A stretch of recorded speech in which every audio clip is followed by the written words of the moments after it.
pourquoi je n'utilise plus Notion et pourquoi vous ne devriez pas utiliser Notion. Et à la fin, je vous dirai, bah, peut-être que vous devrez utiliser Notion. Il suffira de ne pas vous reconnaître dans tout ce que je vais vous décrire et vous saurez que Notion, c'est fait pour vous. Mais voici les raisons pour lesquelles j'ai arrêté d'utiliser Notion. La première raison, c'est que c'est limité. La version gratuite est limitée. À un moment donné, j'avais un document où je mettais plein de données et à un moment donné, je pouvais plus ajouter de blocs parce que la version gratuite, elle est limitée et je trouve ça juste. Franchement, j'ai aucun mal à payer pour des outils hein, parce que j'en ai plein et j'en paye même trop.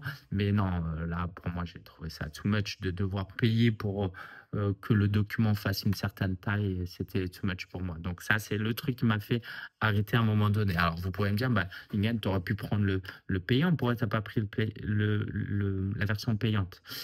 Pour plusieurs raisons. La première, c'est que j'ai déjà plein d'outils. J'utilise notamment Google Drive avec Workspace que je paye déjà, c'est la version pro et je me vois pas et utiliser ça et utiliser Notion et quelquefois on fait le truc sur Notion, quelquefois on fait le truc sur Google Doc parce qu'en fait, pour que ce soit efficace, il faudrait tout faire sur Notion. Mais si tu commences à faire certains trucs sur Google Sheet, certains trucs sur Google Doc et puis certains trucs sur Airtable, c'est plus la peine. Et si je dois choisir entre uniquement Google Drive et tout ce qui va avec, Google Sheets, Google Doc, etc., ou uniquement Notion, il n'y a pas photo. Je choisis Google Drive. C'est juste qu'à un moment donné, je croyais que je pouvais faire un peu les deux. C'est pas la peine. Troisième point, c'est que c'est compliqué. C'est assez compliqué à utiliser. Alors, c'est puissant, mais du coup, c'est compliqué. Et pourtant, franchement, l'interface, ils ont fait un travail. Hein, mais comment c'est classé, etc. Voilà, je trouve ça juste trop compliqué. Je préfère un truc simple ou plutôt familier, on va dire ça comme ça. À la limite, si vous avez, je sais pas, 14 ans et que vous démarrez dans la vie active, parce qu'on lance un business à 14 ans, pourquoi pas, et que vous devez choisir entre Notion et Google Drive, à la limite, Notion pourrait être intéressant. Je sais que certains l'utilisent comme genre un deuxième cerveau. Ils font la part des choses. Ils ont Google Drive pour tout ce qui est implémentation, Notion pour tout ce qui est deuxième cerveau.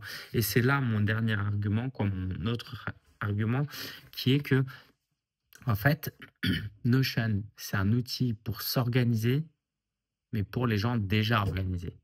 Tu vois le truc ou pas? C'est-à-dire que si tu es quelqu'un qui est déjà organisé, qui est déjà structuré, Notion, c'est top. Mais la plupart des entrepreneurs, on n'a pas le temps de s'organiser, ou sinon, il faudrait le délayer, et là, c'est encore un autre niveau de complexité. Donc, si tu n'es pas quelqu'un d'organisé, il faut que tu t'organises pour être organisé, ça veut dire qu'il faut que tu trouves de l'aide pour t'organiser. Pour t'organiser, c'est pas la peine. Moi, j'ai pas cette patience-là. Donc voilà pourquoi je le fais pas. Dernier point, on aime bien donner des templates à nos clients. Du style, voilà, on a certains fichiers, certains trucs qu'on a déjà fait. Comment on donne ces fichiers aux clients? Le plus simple, c'est de donner un accès à un Google Sheets quoi, ou un Google Docs.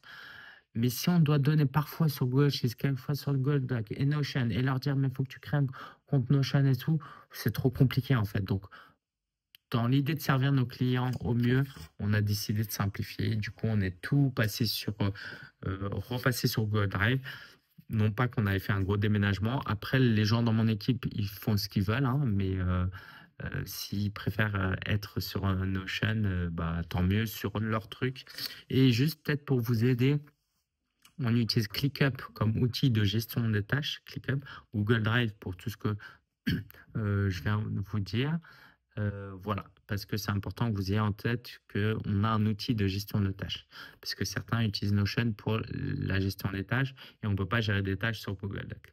Voilà, j'espère que cette vidéo vous a plu. Si ça vous a aidé et que vous êtes coach formateur, abonnez-vous. Abonnez-vous parce que j'ai plein de contenu pour vous spécifiquement pour vous aider à être plus productif, mais surtout à travailler votre mindset, à faire plus de ventes et à vous épanouir dans votre vie d'entrepreneur. Donc, si ça vous intéresse, abonnez-vous et si vous avez des questions, laissez un commentaire.